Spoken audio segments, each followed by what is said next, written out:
Welcome, everybody. Thank you so much for joining us for another European Specialty Tea Association webinar to learn, connect, and inspire tea professionals everywhere.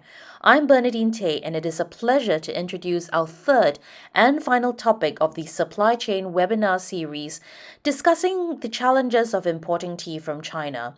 And today, we are very pleased to have two knowledgeable tea professionals from Mount Everest Tea Company, Max Frick, who is the general manager, and Ann-Kathrin Witt, responsible for international sales, both based in Hamburg, Germany. As many of you know, the Port of Hamburg was the historical center for European tea trade and imports, and Mount Everest has been in business for almost 100 years. Between them, they have a lot of experience in the challenges around importing tea directly from China and will share some interesting insights with us. So, for the next 35 or 40 minutes, sit back, relax, and sip some tea. Welcome, Max and Ann-Kathrin. It's a pleasure to have both of you here today. Now, before I hand over the mic, I'd like to ask you a question we ask all our guests on this webinar. What does specialty mean to you, and how do you define it? Bernadine, first of all, thank you for having us. It's a great pleasure to be able that you give us the opportunity to host the webinar here. So your first question, I thought it's coming at the end actually, and I have some more time to prepare it. You can answer. I tell you what, if you fancy answering it at the end of the session, that's absolutely no problem as well. Would you prefer to answer it then? No, I want to do it now. So yes, specialty for me is, it feels like I grew up with it because I started my working career with tea. So for a big wholesaler, and I spent a lot of time in the purchase department only for the specialty tea. So I've only bought mostly Chinese, Japanese, and Taiwanese teas at that time. And what is a specialty tea? To me, it is something where I can see that a person has, or a group of people has put some effort in making this tea. So for me, it must be tea which is kind of rare, but it can be available in a higher volume. But I have to see that it's some kind of mankind involved and some love of tea. So very, very well prepared. Nice to meet you all. I'm Max, and first of all, I would like to say welcome in our tasting room, because you might be wondering what are all the tints behind us. And this is actually one of the reasons why I said let's do it here and use this as a background, because for me, specialty teas are a bit different to Ann-Kathrin, which is kind of funny, because it's in the view of the consumer, I would say. And if I'm enjoying my cup of tea, it doesn't matter if it's flavored, if it's from a special origin, if it's in the end, it has to be manufactured with love, but this is our standard. So I do not take this into consideration. And as soon as the consumer has fun and enjoying tea, it's some way of special for me. Fantastic. Thank you so much. It's always very interesting to find out what people, tea professionals, their view on specialty tea, and there are no wrong or right answers. But I think both of you gave very, very good answers. So thank you very much for that. Without further ado, would you like to, shall I hand over the presentation to you and allow you to share your insights with everyone? Okay. I would love to, yes. Thank you, Bernadine. So I think because you have asked the question at the beginning, I'm not sure if we still have to introduce ourselves. I guess that was already showing enough of our insights for who we are and how we think. So maybe I start with Mount Everest Tea. That's fine for you? Fine. Yes, Fine. Okay. So the Mount Everest Tea Company was founded in 1927, so we are not far away from our 100th anniversary. It's still family owned, and we have about 70 employees. 35 of them are about in the warehouse and production, and 35 of them are, maybe only 30 are in the office. So We are importing about 200 tons of Chinese tea.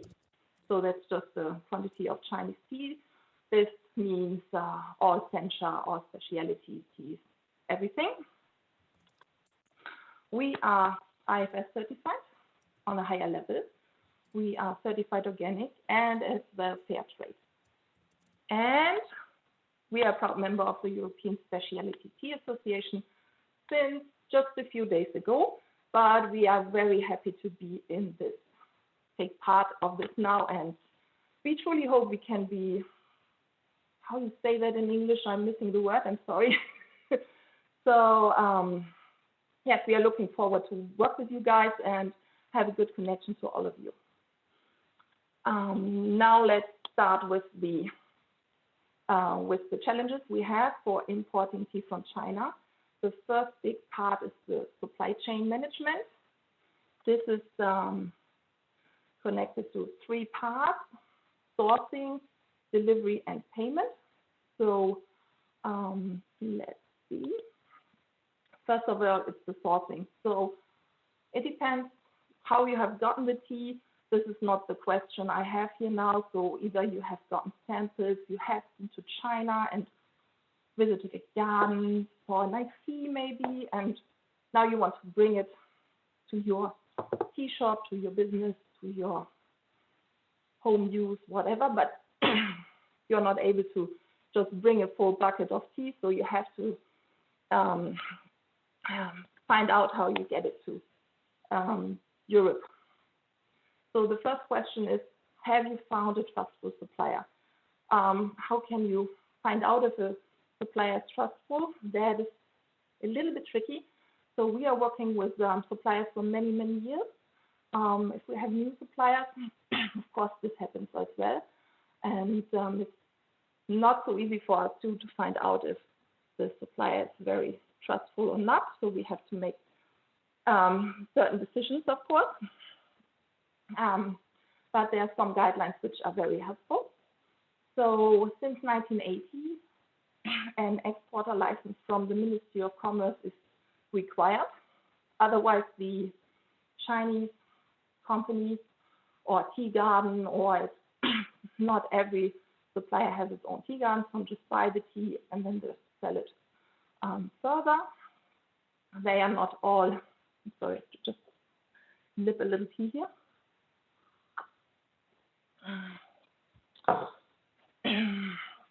So I'm back.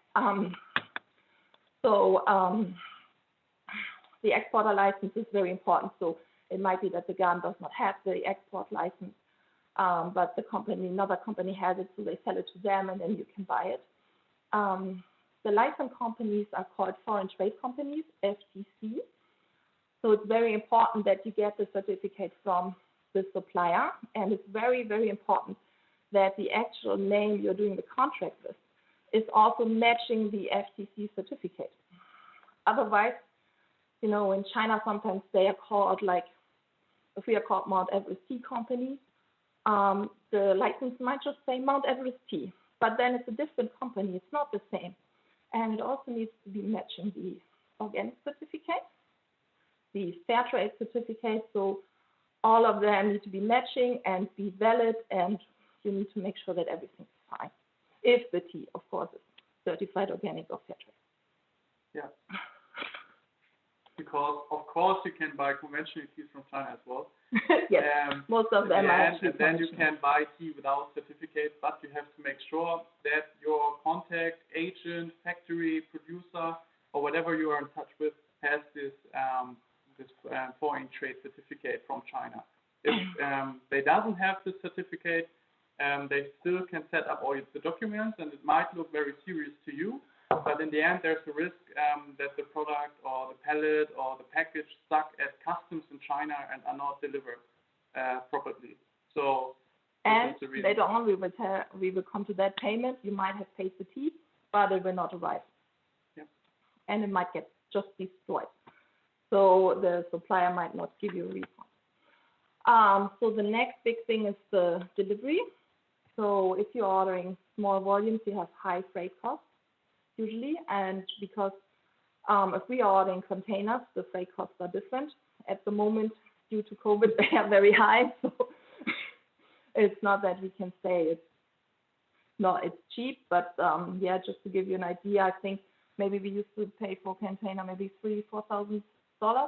So it's actually last year, one box 20-foot container fitting around 7 tons of tea was priced at $300 to $500, depending on the season. And now we are facing, 1 month ago it was $10,000, and it's down now to $7,000 just today. But it's still on a very high level because of empty containers missing in the ports of destination. A few weeks ago, I had a customer calling, and he told me he's paying $13,500 for a 40-foot container, but they are not even shipping them. So just paying it doesn't mean it's coming. So brought him in a very bad position because he needs the tea. Yeah, we still have enough tea. Sometimes it's good to have enough tea, but sometimes you also want to get new tea. So, but I guess we should be okay for now. So what is the right transportation for specialty tea? We have 3 main big options: by air, which is suitable for smaller quantities, of course. By sea makes sense if you have a full pallet at least, or a few pallets, or a full container. And there's also the train option. But I personally have never seen coming any tea by train. Did you?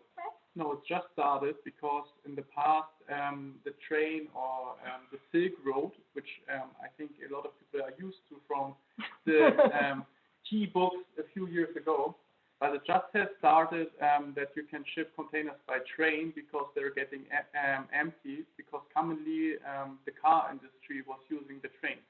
And now the advantage of using a train is the time, actually, because the time between China and, for example, Cologne here in Germany is 3 to maybe 4 weeks, and the transporting time by sea is up to 6 weeks, maybe even 8 weeks if there are some ports on the way to Hamburg.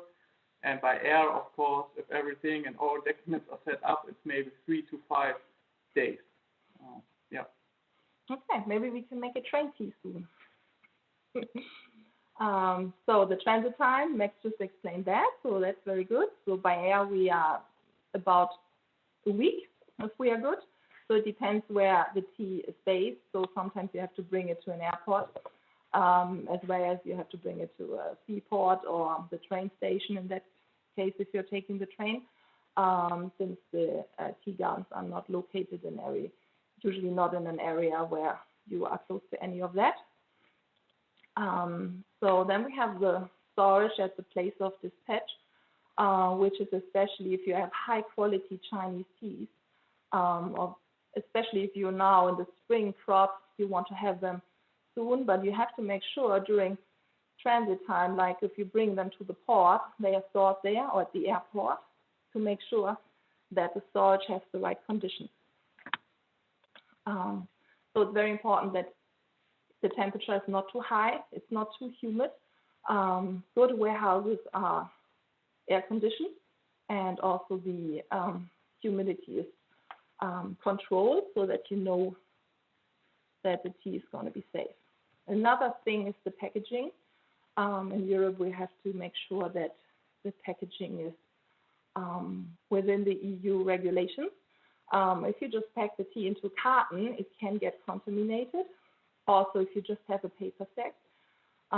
So you have to make sure that the supplier is actually using some kind of packaging which is safe for transport, and it's also safe for the tea. So it's not getting contaminated or wet or getting moldy or dirty or anything else. So the best is to have some kind of plastic inner lining, or the paper sack with the plastic. Also, they are using aluminum inner lining. You have to make sure that it's safe for food, as tea is a food, but this will come on later again as well. Okay, so then we have the payment. Usually, if you do not have any connection to the supplier, the usual payment term is prepayment. So you have no other choice than to make sure you have used a trustful supplier, and you can send them the prepayment. Then you might have to think about an insurance for the transport, which is also a costly thing if you have to make an insurance for every single shipment. So if you order 10 kilos of tea and you have to insure this, and the next time you order another 10 kilos. So it's adding up on the cost. So what happens if you have made a prepayment and you claim damaged goods, or the quality is not what you are expecting to? To be honest, I can say from my own experience, it's happening to us as well. Last year we ordered a very nice, high-quality Chinese specialty tea. It was such a nice tea, and we had such a beautiful sample. We made pesticide testing, everything was fine, and then we ordered the tea and it arrived and was not as good as the quality as we thought of. Luckily, we worked with the supplier for a long time, and they gave us a big discount, so we have been able to sell the tea. But at the other circumstances that we would not have gotten a discount, we would probably still stock this tea. And I think a small addition is, especially when you're thinking of insurance and smaller specialty lots maybe, I always like to use the example for nice Longqing, for example. You are ordering in springtime and you easily can pay up to a few 100 or hundreds of euros per kg. And then you agree on the quality and do the prepayment. It's always worth to take into consideration if you want to set up an insurance for this shipment, because we are really talking about money, I would say, in this kind of teas. Even if it's only 10 kgs or 5 kgs, the amount of money transferred behind is a lot. So what the Chinese prefer is a letter of credit as fee payment at the moment. So if you are having want to pay in euros, US dollars, or anything like that, they have issues with the currency. So it's very restricted country, so it's not that easy. And the easiest way for a supplier is to work with a letter of credit. This comes with an additional high cost.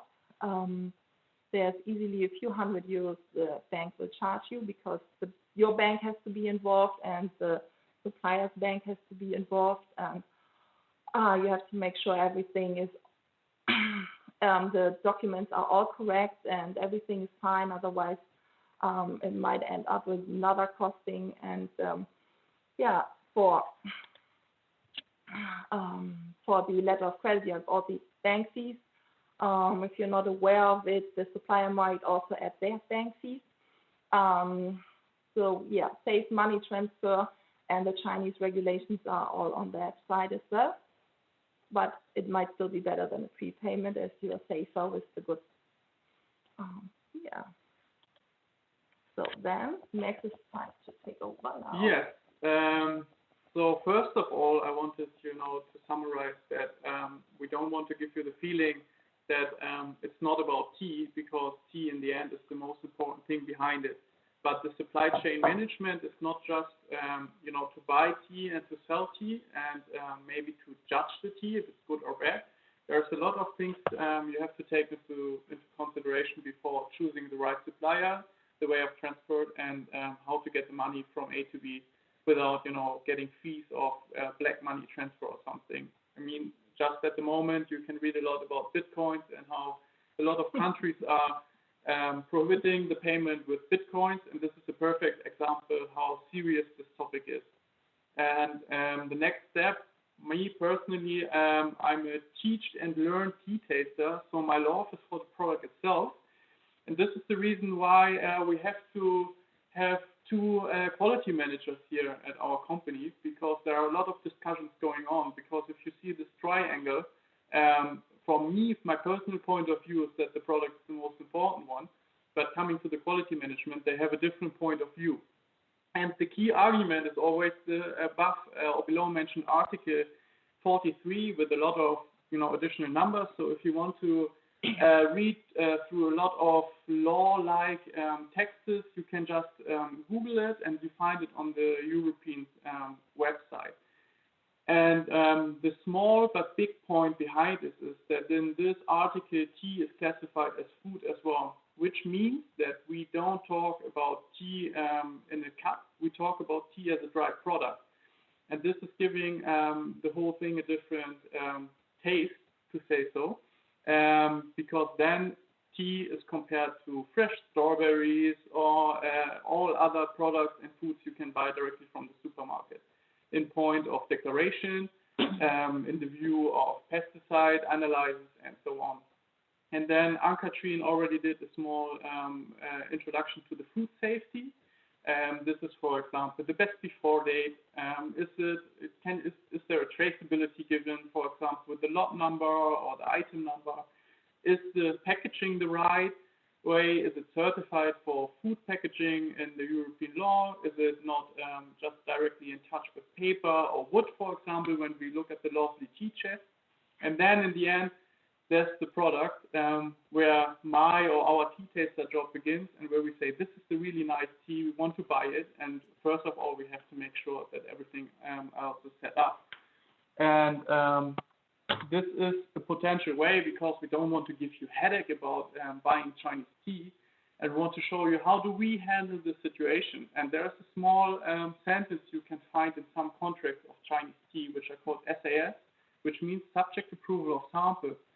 And so every step of importing is actually covered by one certain sample taken from the product.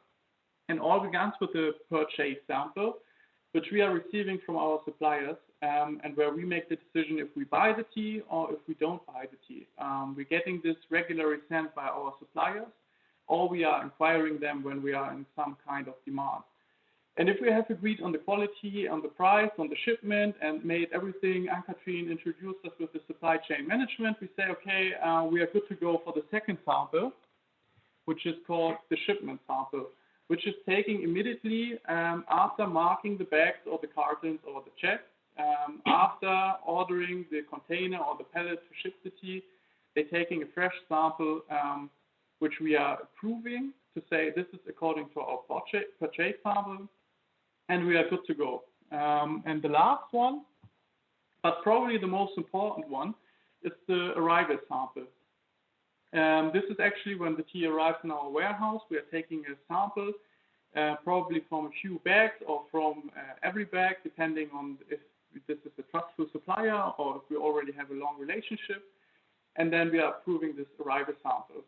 And when I'm talking about approve a sample, I'm not only talking about, taste the tea and say, we are good to go, we can sell this. This is up to our standard.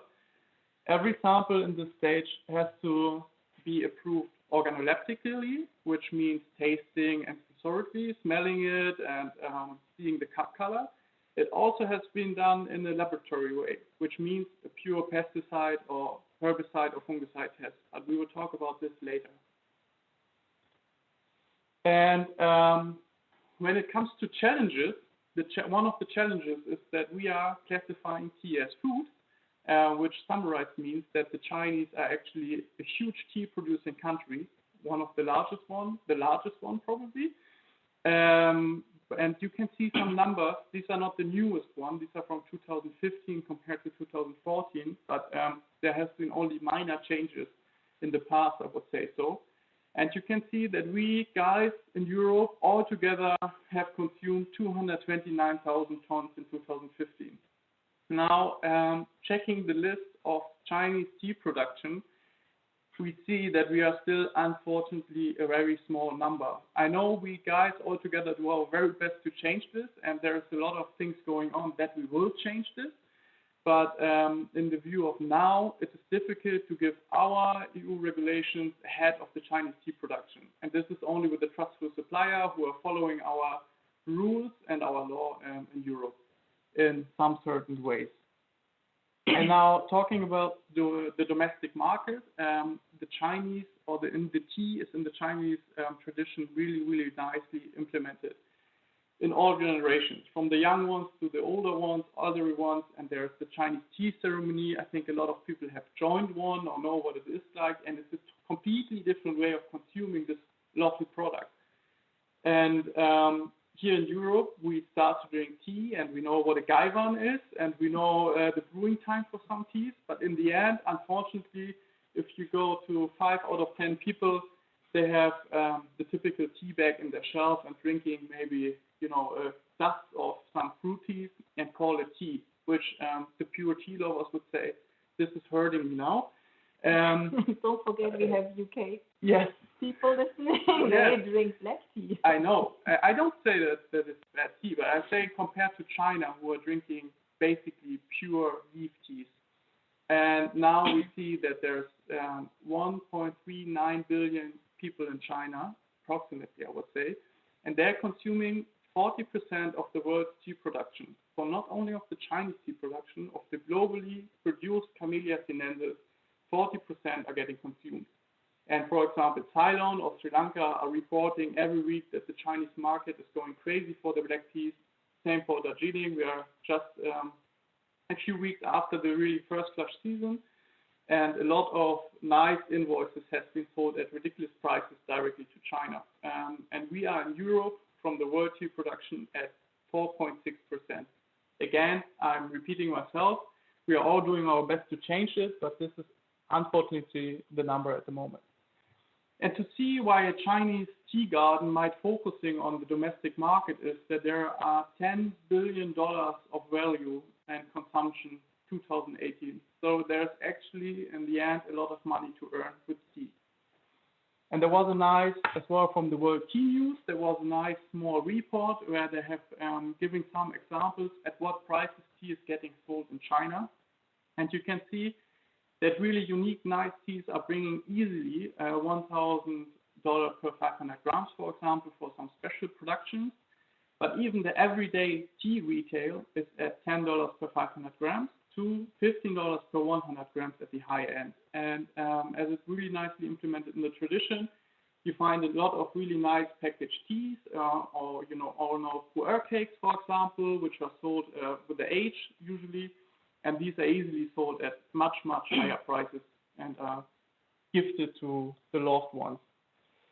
And summarize what we were talking about is that the Chinese specialty teas are often produced for the domestic market and not for the export market, especially for the spring production coming from Fujian, Zhejiang, or Anhui, for example, where we have really nice green teas produced in the early months after spring crop. These are transported by air should be transported by air, but even those are produced for the domestic market.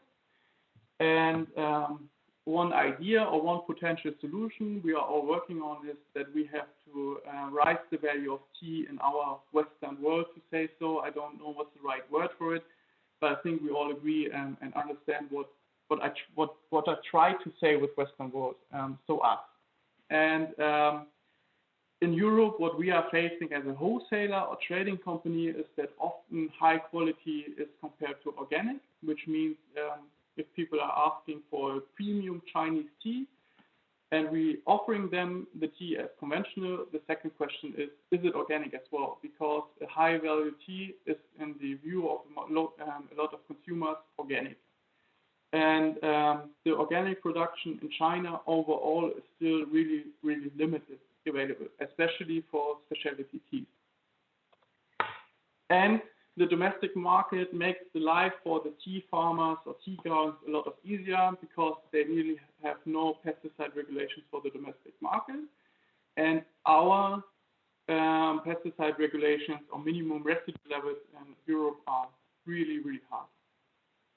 Which brings us to the new topic, next topic. Summarized as pesticides, a lot of people know what we were talking about. In fact, pesticides have to be separated in pesticides, herbicides, and fungicides. Pesticides are against pests, of course, so bugs, insects, small animals, which are not likely to see in the tea garden because they are biting the fresh leaves, for example, or they're damaging the plant itself. Herbicides and fungicides, I think you know that herb and fung, spurs, can damage the plant and especially the blossom as well. And we have two small pictures you all can see. The right one is someone who's not hiding it that they're using pesticides in the garden. And the left one is a bit more on the second view what's going on there.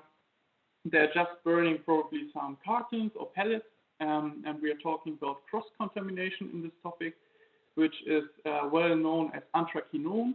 I think Alexis and me had a small discussion about this yesterday as well, because it's giving a headache to a lot of people.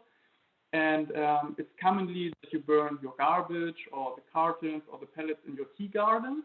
But there's this ingredient called anthraquinone, and you call it a cross-contamination. Even if the tea garden hasn't used anthraquinone actively, you still can find traces of anthraquinone, or even so much anthraquinone that the tea is not available or not allowed to sell as food in Europe. So what do we do to make sure the teas we are trading are according to the European law or the European regulations? In the end, an audit will help to see how the garden is producing. Does the plant look healthy? Do you find maybe some plants which are not tea in the garden? These are already signs that there are not a lot of pesticides or no pesticides are going to be used. But in the end, the law is forcing us to make it 100% sure. So we doing, by side of the organoleptical approval of every sample, the lab approval. Here you can see the Chinese Oolong Shuixian we have did last year an analysis. And even if they found some traces of pesticides, it's according to the European regulation. In the end, there are a lot of labs you can work with, from GBA, PMA, Eurofins, and these are all accredited. Accredited. I hope this is the right word. So approved by the government, actually. And in detail, you can find anthraquinone here as well, chlorophenol, but in the first row, you see the result, and it's already milligrams per kg. So these is really, really small amounts actually found. And then the European law is giving a maximum level or a maximum residue level, and this is in the last row mentioned. And for example, there's now one example with tolfenpyrat, which was not approved. And in the first row, you can already see the sample name, China Snail Silver Pearl B. So we don't hide it, that especially for this tea, we send 3 different samples for analysis to find one standard which we can buy in the end. And here you can see tolfenpyrat has an amount of 0.031 milligrams per kg, and the maximum level allowed is 0.01, which is actually, you call it the analytic zero. Analytic zero means if you find this tolfenpyrat inside, it's already above the minimum residue level. And so this is actually everything to pesticides. We have discussed as well. You can talk, I think, hours and hours about pesticides, but it's especially for Chinese specialties, as they are not produced for the European market, usually for the domestic market, a big topic where you can have a lot of traps on the way to good tea, I would say so. And at this moment, I think maybe you can say that we are testing the shipping sample, but we are also testing the arrival sample, and sometimes this is also not matching up. Right. Okay. Yeah. It can also happen that so we test before shipment, and then we test the tea which has arrived with us, and in the very unluckiest way, this is not passing the pesticide testing, so we are not able to sell this tea, and are back to the trustful supplier in that case. Yeah. Then I hope you have had some input from our side.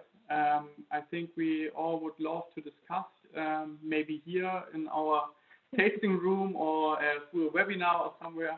But at this point, we would say we are open for questions and answers. Guys, thank you very much. That was a great presentation, very insightful. And thank you, Ann-Kathrin, for mentioning that very last point, because that was one of Paula Winchester's questions, whether you actually test the sample or not. So that answers one question. Now, I have a flood of questions for you, so brace yourself. I shall ask it in order of its arrival. So just the very first one. Now, it looks as there's a lot of costs attached to buying, teas from China. Paul Winchester's question is, how do you pass this along to the customer?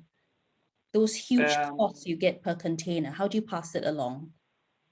So at the moment, actually, what we are doing is you can buy LCL, which means less than container load. You can buy a 20-foot container and you can buy a 40-foot container. And in the past year, you don't have to take this too much into consideration. You just ship what you're buying. And especially the last year has shown us that we have to, collect teas at some port in China and ship them all together in a larger box. So the freight cost, for example, per kg is lower. And so we managed it that the last year prices here for tea overall, not only for China, has only increased by 4%. And this cost, at the moment, we are actually splitting between the customers and ourselves. So we have, at the end, a smaller margin and a smaller or a higher price in the end. And all other costs, like the analyzers, for example, have remaining the same since a few years now, luckily. Yes, and we also try to buy larger quantities of very specialty teas and offer them to different customers in different countries, so that we have the pesticide testing, which is also if you only buy 10 kg of a tea and you have to share, spend 300 euros twice on the pesticide testing, it's about 300 euros, right? So that we are not buying 10 kgs, but maybe we are able to buy 100 kgs. So it's just 1/10 of it, what it used to be for smaller quantities. Perfect. Okay, and Gandiga from Latvia, who says hello. Now, this is about aged teas. So she says, how are you dealing with importing aged teas? Is the food inspection and customs, do you have any problems with it? With aged pu'er and oolongs. As we all know, in EU, standard tea storage is maximum 2 years. So is there any insights you can give on that? So you can already argue on the best before date with a lot of things, but you have to make a lab test. And the lab test in this case is not pesticides. It's called microbiological testing. And this is checking, for example, for spurs in the tea, especially for pu'er, if we all know that this is getting stored in the old-fashioned way under the earth, but in the more traditional consumption way in large warehouses with a higher moisture level than usual.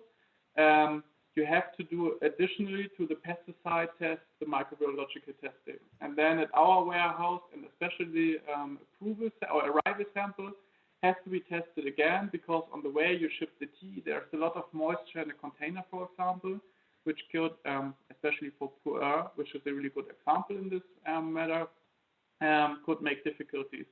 The age of the tea is not such a big problem at the customs, to be honest, because the customs are not so into best before dates. This is more the food control you have in your special tea shop asking you for best before dates. And there you can actually explain that you did this microbiological testing, or we did it, and show it to them and say, so this is the way how I make sure that you can still consume the tea without any issues. Fantastic. Okay, so, with the coronavirus outbreak in China, exporting, as we discussed yesterday, has become slower and more expensive as well. The pandemic has certainly complicated international logistics. Dan Bolton is asking you, will you cite an example illustrating the current situation, such as transit time and fee for container, say Shanghai to Hamburg? Is this 1 times or 2 times more than usual? In time, or? Yes, The transit time, right? Sorry? Yes, so such as transit time and fee for the container. So the transit time is still the same, but the problem is that the ships are fully booked and we cannot get on the ship. So even if the tea is ready in the port, it might be standing there for many weeks, or at the warehouse of the supplier. It might be sitting there for many weeks until we get an advice that it's going to be shipped. Once it's on the ship, for us, we know it's going to be here within the usual time, depending on which port we are using and which cargo shipper.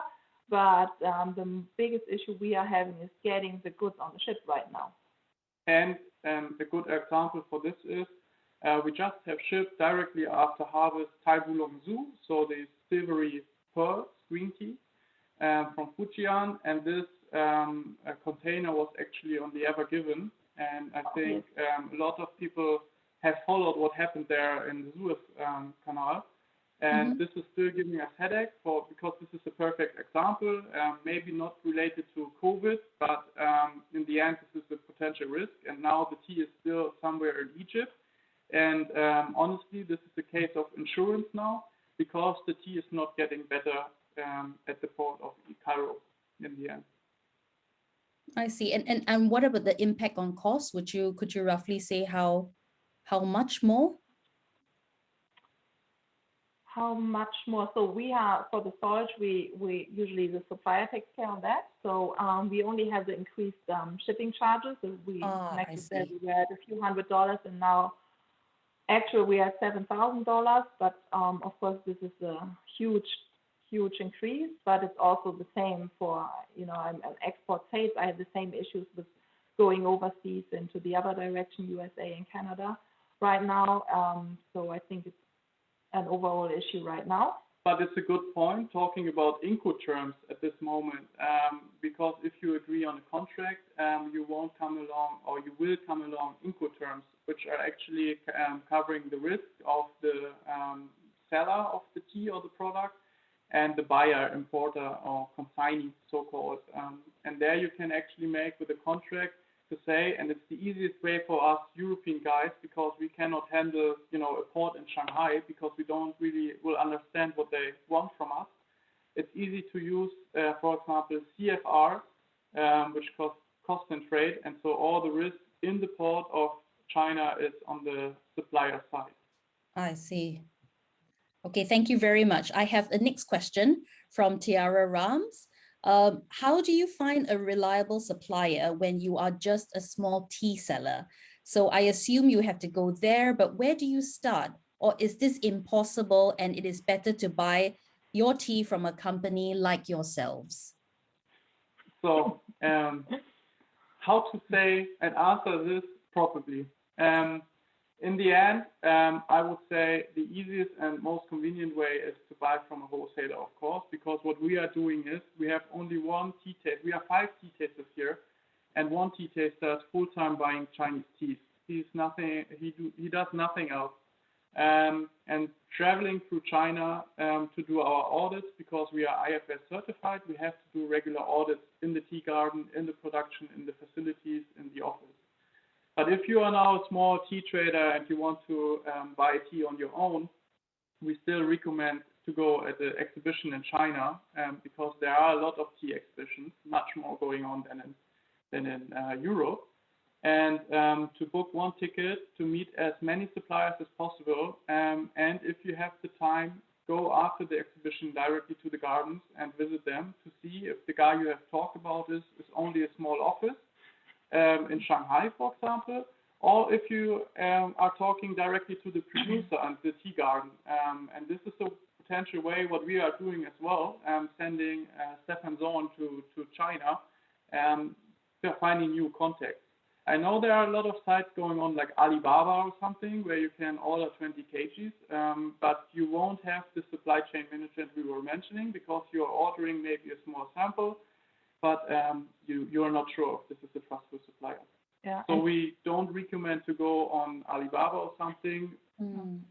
Try to search the personal contact in the end, even if it's a bit more expensive and you have to fly to China maybe, or if you're lucky, they will visit you in the end. But yeah. I think that's really, really great advice. Thank you very much. Yes, and furthering to your point that you made in your presentation, it's always about building trust and relationships, isn't it? Yeah. Okay, so now we have a question from Alexis. Her question is, when importing tea from China, you have to access a document called CHEDD, but not everyone knows this. If this is not done, it is regarded as an illegal import. What advice can you give to small companies sourcing directly from small farms? So what I would suggest here, especially when it's coming to documentation, which I completely agree is a huge topic, and we call it GDE in Germany here, use a trustful, again, logistic partner. Because there are a lot of people actually focusing, large ones like Kühne and Nagel, for example, which doing small shipments as well, or DB Schenker. Try to find them. I do have different experience. No, but there are a lot of guys going on. We can do personal recommendations as well if you want to, and let them do the documentation and handling. Because at the moment, what is happening, 20% of Chinese green tea imported is getting in really, really strong control by the customs here in Europe. And I agree to Alexis, if you count that every fifth import is checked and really carefully checked, and you're missing this GDE document, for example, you have the issue of getting the goods destroyed, because you cannot ship tea back to China then. Because the Chinese exporter would be blacklisted. So the tea, there's only one solution, throw the tea away, which we all agree for specialty teas is the worst thing which could happen. And so go on, search for a good logistic partner and ask them for support and checking the documents. Because if you like, for example, a 1 or 2 or 3 man company, it's very, very tough to even find the small traps in a document, in an invoice, in the bill of lading, for example, in the airway bill. There's a lot of things going on. Ann-Kathrin just said a potential fault could already be you're ordering a tea from China, Mount Everest tea China, and now we send you all the documents and it's just mentioning Mount Everest. This is already a large issue for the customs, and they won't agree on the documents because it's a different company mentioned. Super. Now, I have an interesting question from Walter Verlast. He's from Setemwa Estates in Malawi. Beautiful, beautiful teas that they do. Yes, and he says, yes, there seems to be a high domestic demand in China. Are Chinese consumers also looking for other specialty tea origins? Yeah. Yeah. Yes, this is what we said, that 40% of the world tea production is getting consumed in China. And I think it's not only, Setemwa, Malawi, beautiful handcrafted teas, which probably or completely sure people in China will drink and enjoy as well. But it's going to Sri Lanka, to India, to all over the world, even Japanese and South Korean teas, which are commonly, not well seen in China, are getting imported now because the younger generation, especially, who not only drinking green tea. I think it's now 70 to 75% of tea produced in China is green tea. They are looking for black tea, and the black tea variation in China is still limited compared to green tea.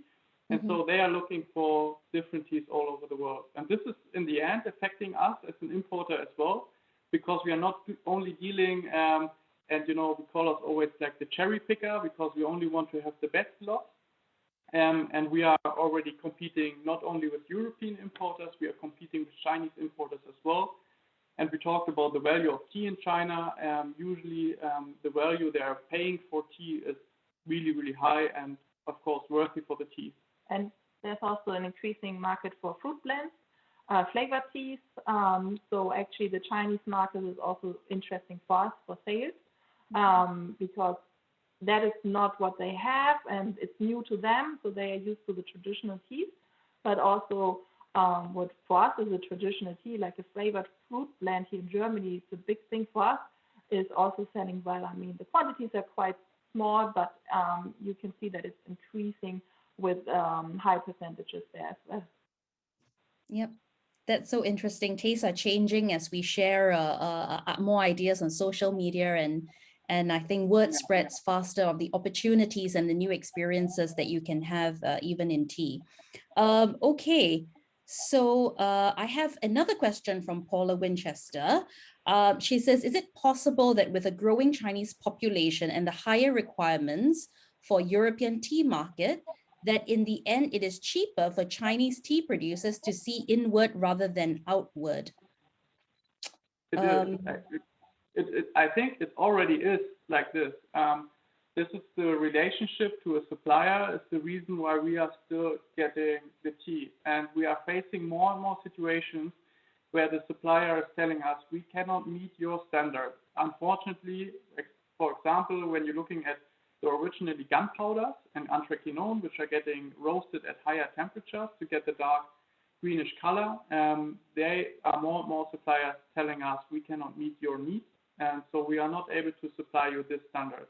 And this is the reason, because the domestic market is stronger than our market. And even if they say we sell a gunpowder here in China at 20, 25 euros from this kind of quality, and we say, okay, in Europe they are getting sold for 15 euros, for example, we always have, and we are already currently facing this situation. Yeah, and sometimes I see Stefan is asking me to taste some teas, and then I say, can we buy it? And he says, no, we cannot buy it because it's not meeting the pesticide residue limits in Europe. But it's a nice tea, and we can taste it. So yeah, it's also happening to us here. So some tea guards are already joking about us because they're sending us samples as a gift for anniversary or something, and they say, here's a really, really nice tea, but you probably will never be able to import it. And we already know what this sentence means. Fantastic. Okay, so I have another question from Lucas. He says, say you have a new tea shop, small capital, just starting out. Would you yourself buy from a big tea mall, which is like markets with 60 to 70 vendors in a mall? Maybe he's saying trade show. I'm not sure. To buy directly on the tea market or on the trade show, I think. Yes, right? I think it's tea markets with 60 to 70 vendors in a market. So I have learned from my senior tea taster master, actually, who did the apprenticeship with me, and he always teaches me never buy a tea when you're traveling. This means, actually, if you are in the situation going on a tea market in Guangzhou, for example, which is really amazing to be there, and you're so inspired of so many different teas, and they're all looking so lovely, and you do some tastings and say, this is nice, this is nice, this is nice. Never sign a contract in a different country. Always take a small sample with you, do the tasting with your water. I think I just saw that there will be a webinar from you as well talking about water. Which is really, really important, and try it with your own water, rebrew it maybe 3, 4, 8 times, depending on what kind of tea you are seeking, and then do the contract. So my personal advice would be never buy outside, always take a sample home and do it in a comfortable situation where you can be relaxed, and maybe brew it 2, 3, 4 times, and especially brew it on your own with your own water. Maybe that's a good comparison. If you're on holiday in, let's say, Italy, and you drink a very nice wine and you take a few bottles home, and then at home you don't like the tea that much anymore. That's what we Germans experience a lot. I don't know. I think it's the weather here. Because with warm weather, cold white wine tastes just much nicer than with rainy weather. Absolutely. Everything contributes to your experience. And I think I know what you're going to say with just this follow-on question is, would you, not from Alibaba, would you also not, would you recommend not buying from people who sell bulk online? What do you think about that? I think it's, you cannot commonly say that everyone who's selling bulk online is a bad supplier. I wouldn't say that. But in the end, if you're following our recommendations for the supply chain management, for example, and checking the pesticides, why not give it a try? But in the end, for us, we are not ordering our teas online. We acquiring samples from our suppliers for more than 100 or nearly 100 years, and regularly buy our teas there and have a really strong relationship, and not changing your supplier week by week, because in the end, I think it's the same for you and your customers in the shop. If you see the same face every week, this is a completely different relationship you have than ordering randomly somewhere on the internet a tea where it might be a good price and a good tea. I think tea is still something really personal. But it still might be a good idea to find contacts and suppliers who are able to supply tea, because at the beginning we were talking about how do we find suppliers. So that's very not that easy. So if you are not able to go to China, you probably have no other option than just checking online and see who can send you some tea. So we sell tea online as well, but in the end, it's a different thing, because if you have visited us or did a tasting or something, I would say, yeah, go ahead and order it. But if it's completely randomly and just, click and buy, it's tough, I would say. Super. I have two more questions to go through. This is another one from Paula. What is the name of this certificate that teas must get in order to import to your country? Certificate.